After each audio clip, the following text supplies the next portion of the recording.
www.attableek.com, the reviver of Iman. الحمد لله نحمده ونستعينه ونستغفره ونؤمن به ونتوكل عليه ونعوذ بالله من شرور أنفسنا ومن سيئات أعمالنا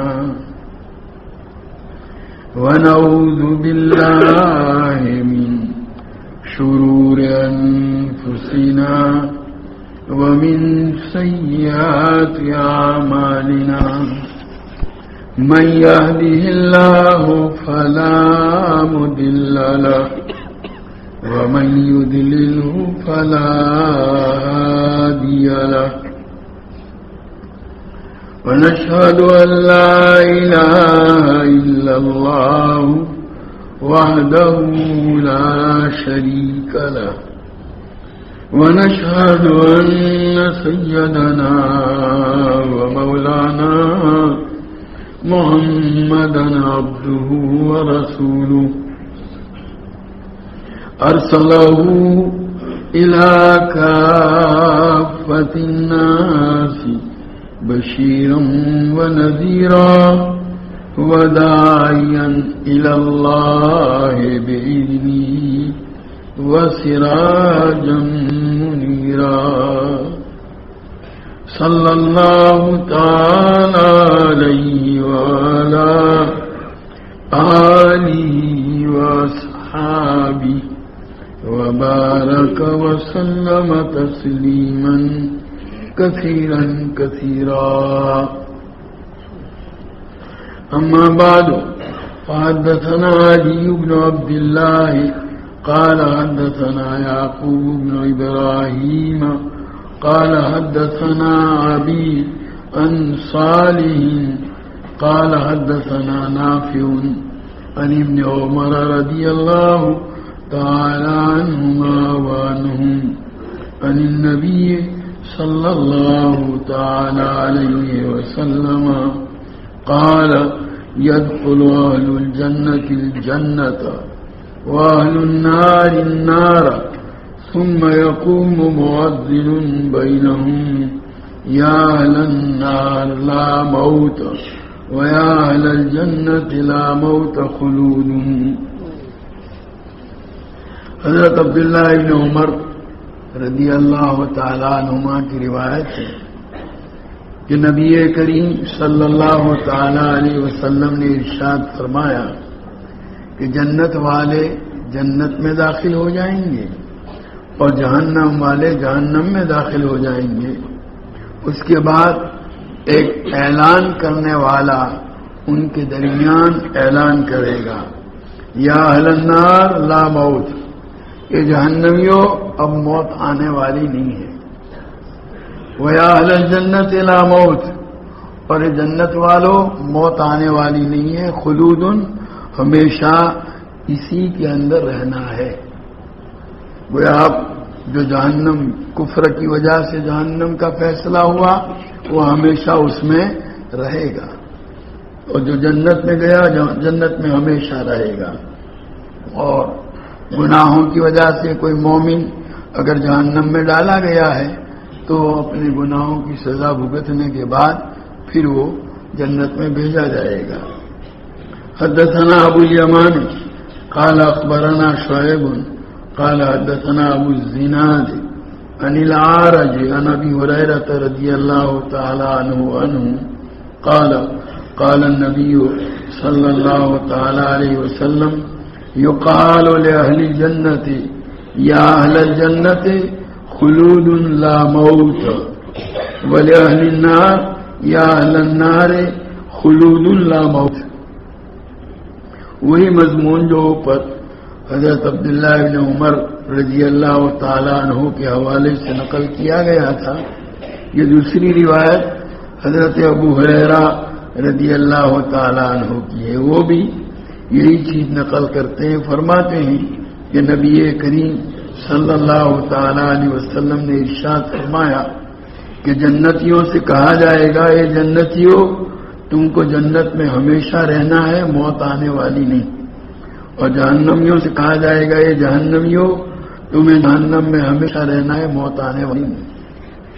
گویا وہاں کی زندگی جو ہے وہ ہمیشہ کی ہے، دنیا کی زندگی تو چند روزہ ہے، اس لیے آدمی کو چاہیے کہ آخرت کو درست کرنے کے اوپر محنت کرے۔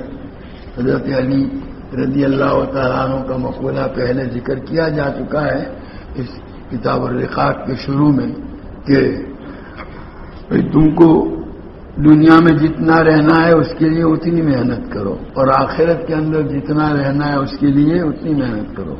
ہم دنیا کے لیے جتنی محنت کرتے ہیں اس کا 10واں حصہ بھی آخرت کے لیے کرتے نہیں، حالانکہ آخرت میں ہمیشہ رہنا۔ باب صفت الجنت والنار، یہ باب جنت اور جہنم کے حالات کے بیان میں، کچھ حالات اس باب میں انہوں نے جنت اور جہنم کے بیان کیے ہیں۔ وقال ابو سعید قال النبی صلی اللہ علیہ وسلم اول طعام یاکلہ اہل الجنت زیادت کبد حوت، یہ حضرت ابو سعید خدری رضی اللہ تعالیٰ عنہ کی روایت پہلے گزر چکی ہے کہ نبی کریم صلی اللہ تعالیٰ علیہ وسلم نے ارشاد فرمایا سب سے پہلا کھانا جس کو جنتی لوگ کھائیں گے وہ مچھلی کا جگر گوشہ ہے۔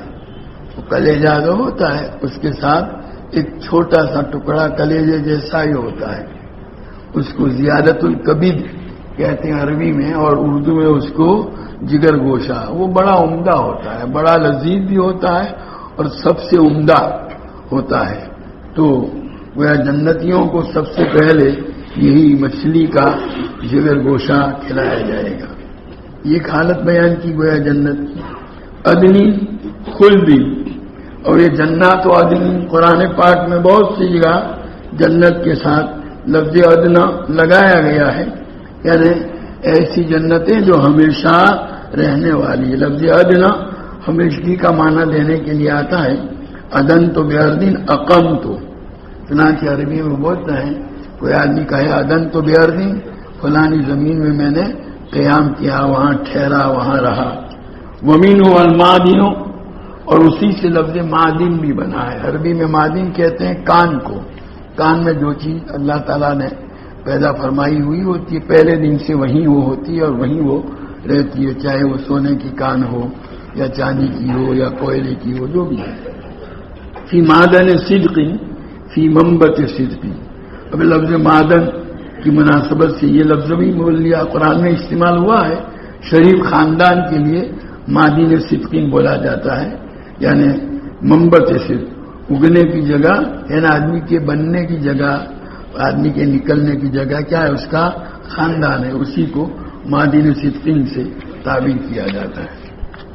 حدثنا عثمان بن الحیثم قال حدثنا عوف عن ابی رجاء عن عمران بن حسین عن النبی صلی اللہ تعالی علیہ وسلم قال اطلعت فی الجنت فرأیت اکثر اہلها الفقراء واطلعت فی النار فرأیت اکثر اہلها النساء۔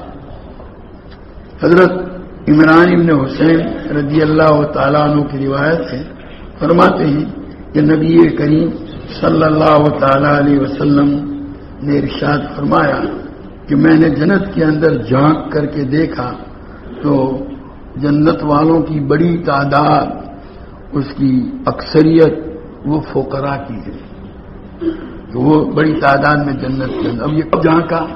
یا تو معراج کے موقع پر، یا خود جیسا کہ پہلے بھی آ چکا ہے ایک موقع پر سورج میں گرہن لگا تھا اور نبی کریم صلی اللہ تعالیٰ علیہ وسلم نے لوگوں کو سورج گرہن کی نماز پڑھائی، اسی نماز کے دوران اللہ تبارک تعالیٰ نے آپ کو جنت کا بھی نظارہ کرایا اور جہنم کا بھی۔ تو جنت کو جب دیکھا تو اس میں بھی تعداد جو ہے اکثریت وہ فقیروں کی ہے، غریبوں کی، فقراء۔ واطلعت فی النار فرأیت اکثر اہلها النساء، اور میں نے جہنم کو جھانک کر کے دیکھا تو اس میں اکثریت اور بڑی تعداد عورتوں کی۔ ویسے پہلے بھی ایک روایت آئی تھی کہ نبی کریم صلی اللہ تعالی علیہ وسلم نے سے پوچھا گیا کہ ایسا کیوں؟ تو کہا یہ ان کی کفر کی وجہ سے. کیا کفر اللہ کے ساتھ؟ کہا نہیں، وہ اپنے شوہروں کی ناشکری کرتی ہے. عورتوں کے مزاج میں ناشکری ہے، وہ چاہے کتنا ہی، خود حضور صلی اللہ علیہ وسلم فرماتے ہیں اسی حدیث میں کہ زندگی بھر اس کے ساتھ اچھا سلوک کریں تو اب یہ اگر کسی بات پر ناراض ہو جائے گی تو اس کی زبان سے یہی جملہ نکلے گا کہ میں نے تجھ سے کبھی کوئی بھلائی دیکھی نہیں. حضرت گنگوئی رحمۃ اللہ علیہ فرماتے ہیں یوں کہتی اس گھر میں آ کے کیا دیکھا؟ دو ٹھیکرے اور دو چیتڑے. گویا وہ برتن کو ٹھیکروں سے اور کپڑوں کو چیتڑوں سے تعبیر کرتی. مزاج میں ناشکری، بہت کم ایسی عورتیں ہوں گی جن کے مزاج میں شکر ہو. تو گویا اس ناشکری کی وجہ سے ان کی بڑی تعداد جہنم میں جائے گی. اور جو اہل ایمان ہیں تو پھر اپنے گناہوں کی سزا بھگت اور جنت میں لے جائی جائے گی، لیکن شروع میں اس کی سزا گویا یہ ملے گی. حدثنا مسدد قال حدثنا اسماعیل قال حدثنا التیمی عن ابی عثمان عن اسامۃ رضی اللہ تعالی عنہ عن النبی صلی اللہ علیہ وسلم قال قم على باب الجنہ فکان عامۃ من دخلها المساکین. یہ حضرت عمران بن حسین رضی اللہ تعالیٰ فرماتے ہیں حضرت اسامہ کہ نبی کریم صلی اللہ علیہ وسلم نے فرمایا میں جنت کے دروازے پر کھڑا رہا تو اس میں داخل ہونے والے عام طور پر مسکین غریب لوگ تھے، کیونکہ ان کو کوئی پیسوں کا مال کا حساب دینا نہیں ہے، مال تھا ہی نہیں کہ حساب دینا پڑے.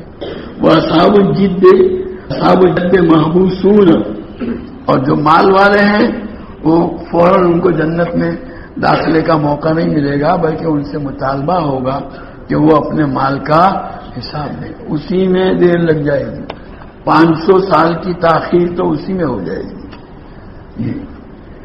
غیر ان اصحاب النار قد امر به من النار، اور جہنمیوں کو جہنم میں لے جائے جانے کا اللہ تبارک و تعالیٰ کی طرف سے حکم دیا جائے گا. تو میں جہنم کے دروازے پر کھڑا ہوا فإذا عامۃ من دخلها النساء، تو جہنم میں جانے والوں میں بڑی تعداد عورتوں کی تھی. وہی وجہ جو ابھی میں نے بتلائی. حدثنا معاذ بن اسد قال حدثنا عبد الله قال اخبرنا عمر بن محمد بن زید عن ابيه انه حدثه عن ابن عمر رضی اللہ تعالی عنہما قال رسول اللہ صلی اللہ علیہ وسلم. حضرت عبداللہ ابن عمر رضی اللہ تعالیٰ عنہ کی روایت ہے، فرماتے ہیں کہ نبی کریم صلی اللہ تعالی علیہ وسلم نے ارشاد فرمایا اذا سار اہل الجنت الی الجنت، جب جنتی جنت میں چلے جائیں گے، واہل النار الی النار، اور جہنمی جہنم میں پہنچ جائیں گے، جی بالموت حتی یجعل بین الجنت والنار، تو موت کو لایا جائے گا.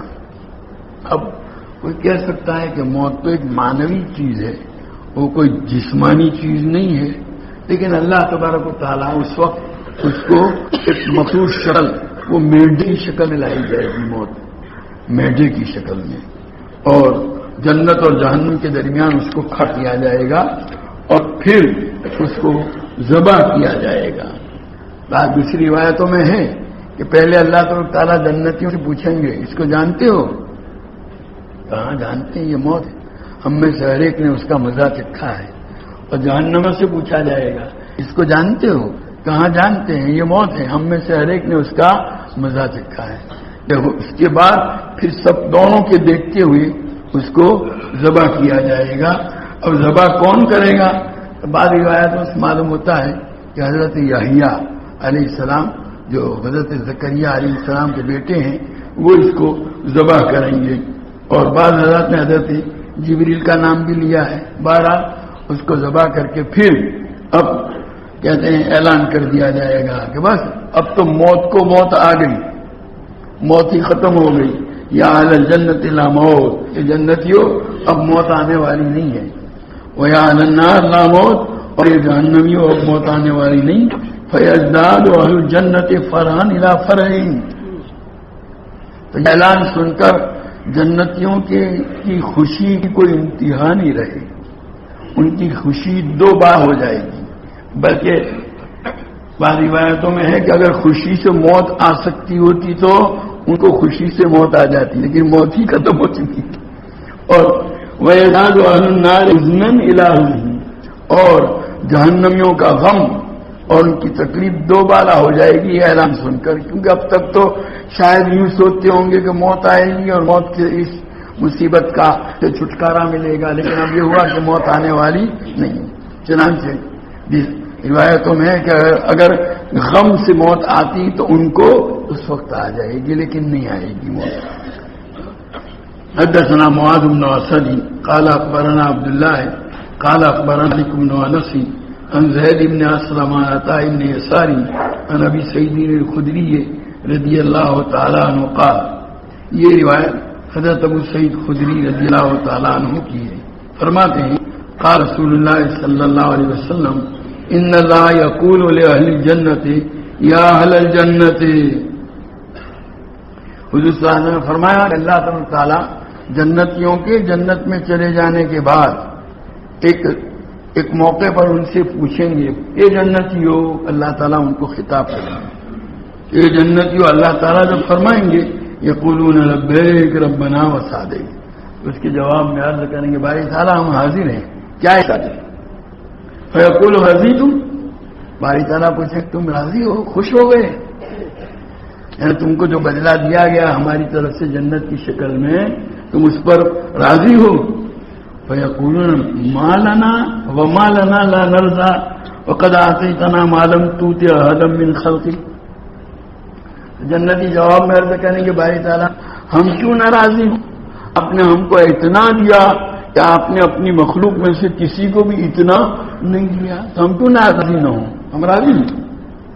فیقول فانا اعطیکم افضل من ذلک، اس کے جواب میں بھی باری تعالیٰ فرمائیں گے اب اس سے بھی بہتر نعمت میں تم کو دینے جا رہا ہوں۔ قال یا رب وای شیء افضل من ذلک، تو جنتی پوچھیں گے باری تعالیٰ اس سے بہتر ہو، جنت سے بہتر چیز اور کیا ہوگی؟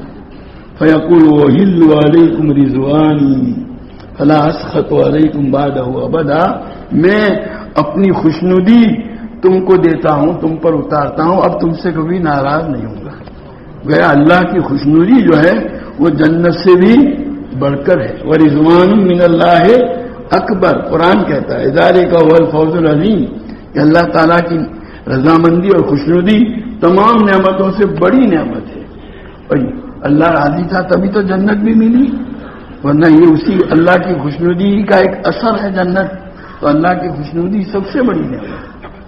تو وہ اب دیکھو جنتیوں کو سب سے آخر میں جو نعمت ملے گی وہی ہے، کون سی؟ اللہ کی خوشنودی۔ قرآن پاک میں اللہ تبارک تعالیٰ نے صحابہ کے متعلق فرمایا رضی اللہ عنہم ورضوا عنہ، اللہ تعالیٰ ان سے راضی ہو گیا اور وہ اللہ سے راضی ہو گیا۔ اللہ نے اپنی خوشنودی کا پروانہ صحابہ کو دنیا ہی کے اندر جو نعمت جنتیوں کو ساری نعمتوں کے بعد اخیر میں ملے گی، وہ نعمت اللہ تعالیٰ نے صحابہ کو دنیا ہی میں عطا فرما دی۔ اس سے صحابہ کے مقام کا اندازہ لگایا جا سکتا ہے کہ اللہ تعالیٰ نے کتنا اونچا مقام عطا فرمایا۔ حدثني عبد الله بن محمد قال حدثنا معاوية بن عمرو قال حدثنا ابو اسحاق عن حميد قال سمعت انس يقول اصيب حارثة يوم بدر وهو غلام، حضرت انس رضی اللہ تعالی عنہ کی روایت ہے کہ حارثہ، یہ ربیع بنت نضر حضرت انس رضی اللہ تعالی عنہ کی پھوپھی ہیں، ان کے بیٹے حارثہ غزوہ بدر کے موقع پر وہ تھے کم عمر، یعنی ابھی 15 سال کی عمر نہیں تھی، اور جنگ شرکت کی لڑنے کے لیے اپنی اجازت نہیں دی تھی، وہ ایک تماشائی کی حیثیت سے وہاں موجود تھے، جہاں پانی کا حوض تھا وہاں تھے، اتنے میں تیر آیا اور ان کو لگا اور اسی میں وہ شہید ہو گئی۔ تو ان کی ماں حضرت ربیع بنت نضر حضرت انس رضی اللہ تعالیٰ عنہ کی پھوپھی نبی کریم صلی اللہ تعالیٰ علیہ وسلم کی خدمت میں حاضر ہوئی فقالت یا رسول اللہ فجاءت امہ الی النبی صلی اللہ علیہ وسلم، ان کی والدہ حضور کی خدمت میں حاضر ہوئی. فقالت، اور عرض کیا یا رسول اللہ قد عرفت منزلۃ حارثۃ منی، کہ اللہ کے رسول آپ کو معلوم ہے کہ حارثہ کا کیا مقام میرے دل میں تھا، یعنی اس سے مجھے کتنی محبت تھی آپ جانتے ہیں، اور وہ ہو گیا شہید. اگر فَإِن يَكُنْ فِي الْجَنَّةِ أَصْبِرْ وَأَحْتَسِبْ، اب اگر وہ جنت میں ہے شہید ہونے کے بعد تب تو میں صبر کر لوں گی اور اللہ سے ثواب اور اجر کی امید رکھوں گی، یعنی اپنے دل کو تسلی دوں گی کہ بھلے شہید ہو گیا میرے ہاتھ سے نکل گیا لیکن جنت میں تو ہے نا، یہ میرے لیے یہ تسلی. وَإِن تَكُ الْأُخْرَىٰ تَرَىٰ مَا أَصْنَعُ، اور اگر دوسری کوئی بات ہے یعنی وہ جنت میں نہیں گیا ہے تو آپ دیکھیں گے میں کیا کرتی ہوں، یعنی میں بہت روؤں گی، آسمان سر پہ اٹھا لوں گی میں تو رو رو کے، کہنے کا مطلب تھا.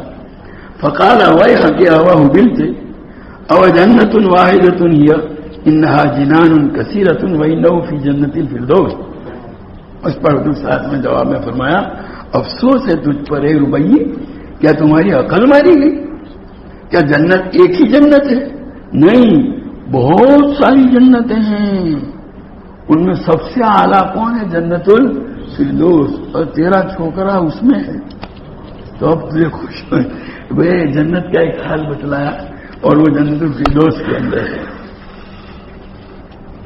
حدثنا معاذ بن اسد قال اخبرنا الفضل بن موسى قال اخبرنا الفضيل عن ابي حازم عن ابي هريره رضي الله تعالى عنه عن النبي صلى الله عليه وسلم قال ما بين منكبي الكافر مسيرة 3 أيام للراكب السريع. حضرت ابو ہریرہ رضی اللہ تعالیٰ عنہ کی روایت ہے کہ نبی کریم صلی اللہ علیہ وسلم نے فرمایا کہ جہنم کے اندر کافر جو ڈالا گیا ہے عذاب کے لیے، اس کے 2 مونڈوں کے درمیان کا فاصلہ، 2 مونڈوں کے درمیان کا فاصلہ تیز رفتار سوار کے 3 دن میں اس کو پار کر اتنا بڑا ہوگا. دراصل اللہ تعالیٰ جہنم کے اندر کافروں کے جسموں کو بھی بڑا بنا دیں گے تاکہ جہنم آگ کا عذاب ان کو زیادہ سے زیادہ محسوس ہو. بھئی آگ اگر کسی کو یہاں کھا لی اتنے حصے میں لگی ہے، اس کے مقابلے میں اگر اتنے سارے حصے میں لگی ہو تو زیادہ تکلیف ہوگی نہیں. تو اللہ تعالیٰ کافروں کو عذاب کا احساس زیادہ ہو اس کے لیے اس کے جسموں کو بڑا کر دیں گے. تو ایک کافر کا جسم اتنا بڑا کیا جائے گا کہ اس کے 2 مونڈوں کا جو جہنم میں ڈالا گیا ہے جو کافر، اس کے 2 مونڈوں کے درمیان کتنا بڑا فاصلہ ہوگا. ایک تیز رفتار سوار 3 دن تک مسلسل چل کر کے جس مسافت کو طے کر سکتا ہے اتنا بڑا فاصلہ ہوگا ایک کافر اس کے 2 مونڈوں کے درمیان. تو اب اس پورے اس میں اس کو آگ کے ذریعے سے تکلیف دی جائے گی، سزا دی جائے گی، تو کتنا زیادہ اس کو تکلیف کا احساس ہوگا. یہ جہنم کا حال بتلایا گیا.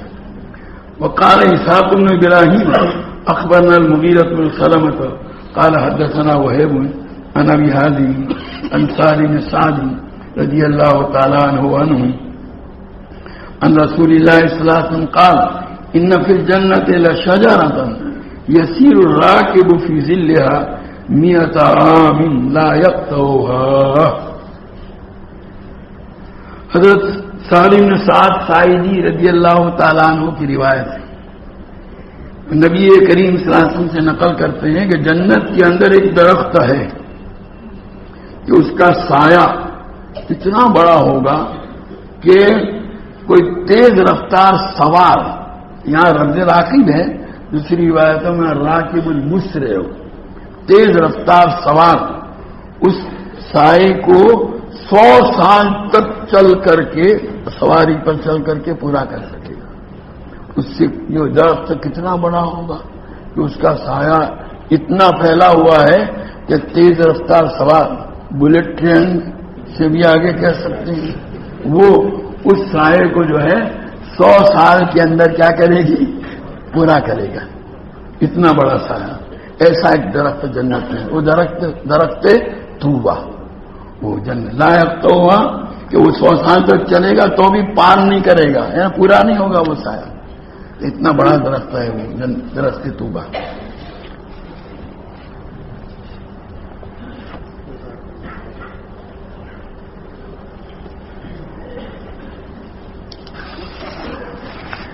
سبحانك اللهم وبحمدك وتبارك اسمك وتعالى جدك ولا إله غيرك اللهم صل وسلم وبارك على سيدنا ومولانا محمد وعلى آل سيدنا ومولانا محمد كما تحب وترضى بعدد ما تحب وترضى ربنا ظلمنا أنفسنا وإن لم تغفر لنا وترحمنا لنكونن من الخاسرين ربنا آتنا في الدنيا حسنة وفي الآخرة حسنة وقنا عذاب النار ربنا هب لنا من أزواجنا وذرياتنا قرة أعين واجعلنا للمتقين إماما۔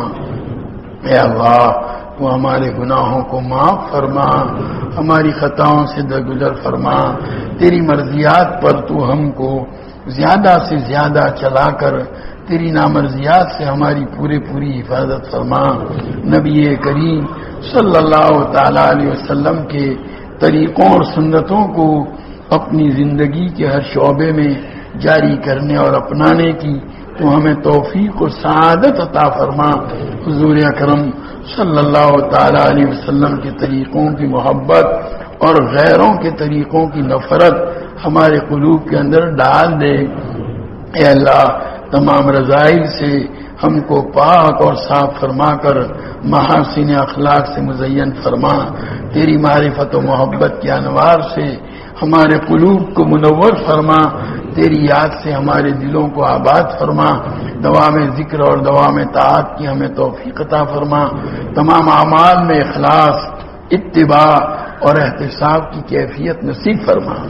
اے اللہ ہمیں، ہمارے اہل و عیال اور تمام متعلقین کو صحت، قوت، عافیت، سلامتی، دنیا آخرت کی بلائیوں سے مالا مال فرما، ہماری تمام ضرورتوں کی اے اللہ تو اپنے خزانے غیب سے کفالت فرما، ہمیں کسی کا محتاج و دستنگر نہ بنا۔ اے اللہ ہماری روزیوں میں برکت اور وسعت عطا فرما، ہماری اولادوں کو اے اللہ عقائد حقہ، علوم نافعہ، اعمال صالحہ، اخلاق فاضلہ سے آراستہ فرما، برے اخلاق، برے کردار و گفتار، برے عادات و اطوار، بری صحبتوں، برے ماحول کے برے اثرات اور برے لوگوں کی بری عادتوں کا نشانہ بننے سے ان کی پوری حفاظت فرما۔ اپنی شان ربوبیت سے اے اللہ تو ان کی تربیت فرما کر ان کو ہماری آنکھوں کی ٹھنڈک، ہمارے دلوں کا سرور، ہمارے لیے صدقہ جاریہ اور ہماری امیدوں سے بڑھ کر کے بنا دے۔ اے اللہ ہمیں اور ہمارے تمام متعلقین کو نماز کا قائم کرنے والا بنا دے، نماز کا عشق و محبت ہمارے دلوں کے اندر ڈال دے، نماز کو ہماری آنکھوں کی ٹھنڈک بنا۔ اے اللہ نماز کا خشوع و خضوع ہمیں عطا فرما، نماز کے انوار و برکات سے ہماری زندگیوں اور ہمارے گھروں کو اے اللہ منور اور معمور فرما۔ اے اللہ عبادات کا اہتمام نصیب فرما، معاملات کی درستگی عطا فرما، معاشرت کا حسن عطا فرما، آپسی حقوق کی ادائیگی کا اہتمام نصیب فرما، آپس کی حق تلفیوں سے اے اللہ ہماری پوری حفاظت فرما۔ اے اللہ مختلف حیثیتوں سے جو ذمہ داریاں اور فرائض منصبی تو نے ہم پر لازم کیے ہیں، پوری امانت و دیانت کے ساتھ ان کو ادا کرنے کی ہمیں توفیق و سعادت عطا فرما۔ اے اللہ ہمیں اپنی کمیوں، اپنی کوتاہیوں، اپنے قصور، اپنے عیوب و ذنوب کا ادراک اور احساس عطا فرما کر اس کی اصلاح کی توفیق عطا فرما۔ اے اللہ ایمان کی سلامتی کے ساتھ دنیا سے جانا نصیب فرما، معلوم نہیں کب اور کہاں زندگی کی شام ہو جائے۔ اے اللہ ایسی حالت میں موت آوے کہ ہمارے دل ایمان کے نور سے منور ہوں، زبان پر کلمہ طیبہ جاری ہو، تو ہم سے راضی ہو اور ہم تجھ سے راضی ہوں. تیرے اور تیرے بندوں کے اللہ حقوق میں سے کوئی حق ہم پر واجب رہا باقی نہ رہ گیا ہو. ایسی حالت میں موت عطا فرما. قبر کے عذاب سے حفاظت فرما. محشر کی ہولناکیوں سے حفاظت فرما. اس دن کی رسوائی سے بچا لے. اس دن اپنے عرش عظیم کا سایہ نصیب فرما. اپنے حبیب پاک صلی اللہ تعالی علیہ وسلم کے مبارک ہاتھوں اور کوثر کا جام نصیب فرما. حضور اکرم صلی اللہ تعالی علیہ وسلم کی شفاعت میں رحمت فرما. اے اللہ نیکیوں کے پلڑے کو جھکا دے. دانے ہاتھ میں نامہ اعمال نصیب فرما. کل صراط پر سے عافیت کے ساتھ گزار کر جہنم کے عذاب سے پوری حفاظت فرما کر اے اللہ جنت کے اندر دخول اولین نصیب فرما. اے اللہ تو ہمارے بیماروں کو صحت کاملہ عاجلہ مستمرہ عطا فرما. خاص طور پر حضرت مولانا عبداللہ صاحب کو، حضرت مولانا طلحہ صاحب کو، حضرت مولانا رابع صاحب کو، حضرت مولانا قمر الزمان صاحب کو، حضرت مولانا مفتی سعید صاحب کو، اور اللہ اور ہمارے جو اکابر بیمار ہیں ان تمام کو صحت کاملہ عاجلہ مستمرہ عطا فرما. ہمارے مقروضوں کے قرضوں کی ادائیگی کی شکلیں پیدا فرما. پریشان حالوں کی پریشانیوں کو دور فرما. حاجت مندوں کی حاجتیں پوری فرما. قید و بند میں محبوسوں کو رہائی نصیب فرما. اے اللہ مقدمات میں ماخوذوں کو بری فرما. جو جس مصیبت میں گرفتار ہے اس سے نجات عطا فرما. بے گھروں کو گھر عطا فرما. بے سہاراؤں کو سہارا عطا فرما. بے روزگاروں کو روزگار عطا فرما. بے اولادوں کو اولاد عطا فرما. جن کی اولادیں نافرمان ہیں اے اللہ ان کی اولادوں کو تو تیرا اور ان کے ماں باپ کا مطیع و فرما بردار بنا کر ماں باپ کی آنکھیں ٹھنڈی فرما. اے اللہ جن کی اولادیں شادی کی عمروں کو پہنچ چکی ہیں صالح جوڑ عطا فرما کر ان کے نکاح کی صورتیں پیدا فرما. جن کی ازدواجی زندگیاں تلخی کا شکار ہیں اے اللہ ان کو ازدواجی زندگی کی خوشگواریاں نصیب فرما. حضور اکرم صلی اللہ تعالی علیہ وسلم کا امتی جہاں کہیں بھی ہو اے اللہ اس کے ایمان و اسلام کی، جان و مال کی، عزت و آبرو کی، اہل و عیال کی، تجارت و زراعت و کاروبار کی، ہر چیز کی پوری حفاظت فرما. اللہ پورے عالم میں امت محمدیہ جہاں کہیں مظلومیت کا شکار ہے اس کی بھرپور نصرت فرما. ظالم کے ہاتھ کو ظلم سے روک دے. اے اللہ ارکان کے مسلمانوں کی بھرپور نصرت فرما. اے اللہ رشتوں کے مظالم سے ان کی حفاظت فرما. ان کو رہنے کے لیے ٹھکانہ عطا فرما. اے اللہ بہار اور آسام کے وہ تیرے بندے جو اے اللہ سیلاب کی وجہ سے بے گھر اور بے سہارا ہو چکے ہیں اے اللہ ان کی بھرپور نصرت فرما. اے اللہ ان کو ٹھکانہ عطا فرما. اے اللہ سردی آ رہی ہے سردی سے بچاؤ اور حفاظت کی صورتیں پیدا فرما. اے اللہ ان کے لیے اے اللہ روزگار عطا فرما.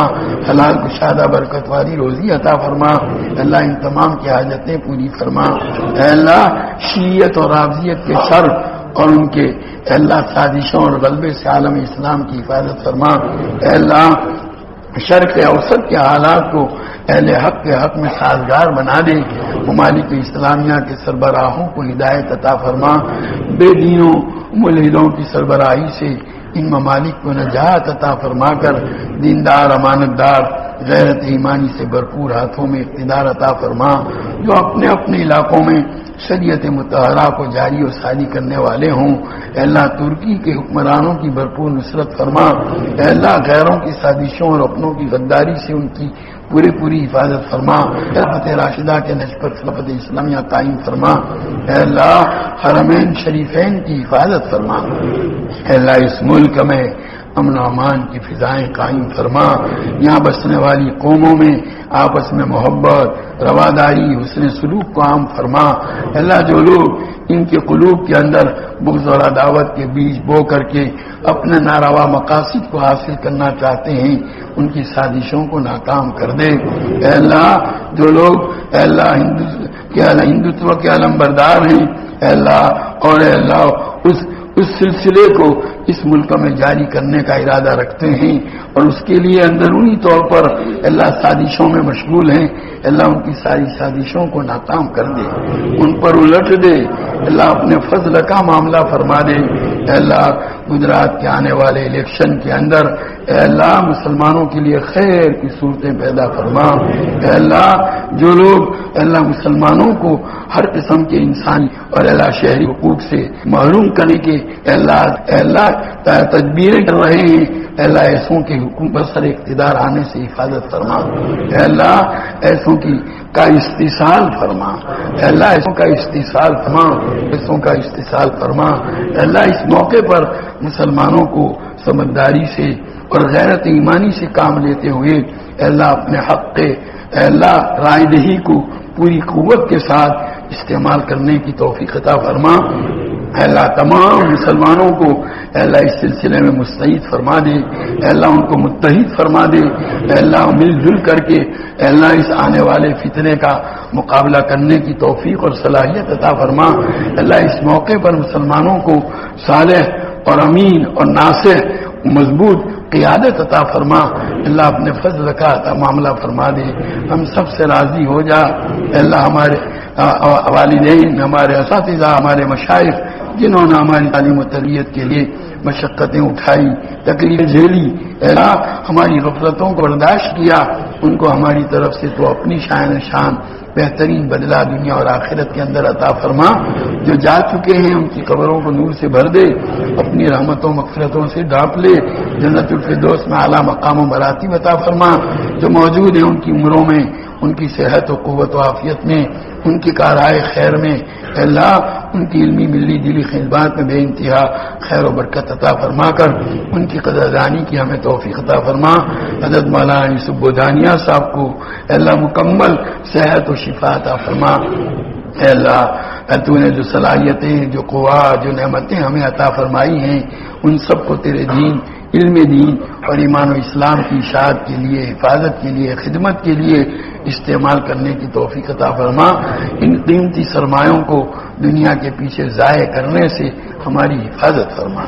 ابنائے دنیا میں سے نہ بنا، ابنائے آخرت میں سے بنا دے۔ اے اللہ تیرے تمام بندوں اور بندیوں کی جائز اور نیک مرادیں پوری فرما۔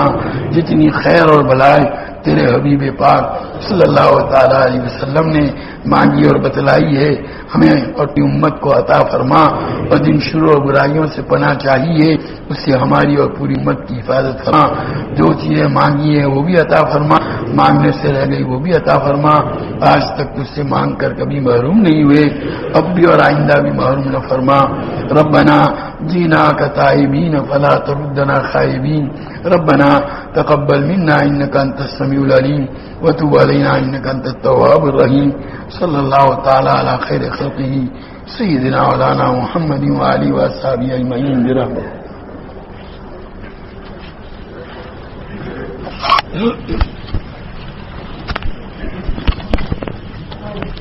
بہار کے لیے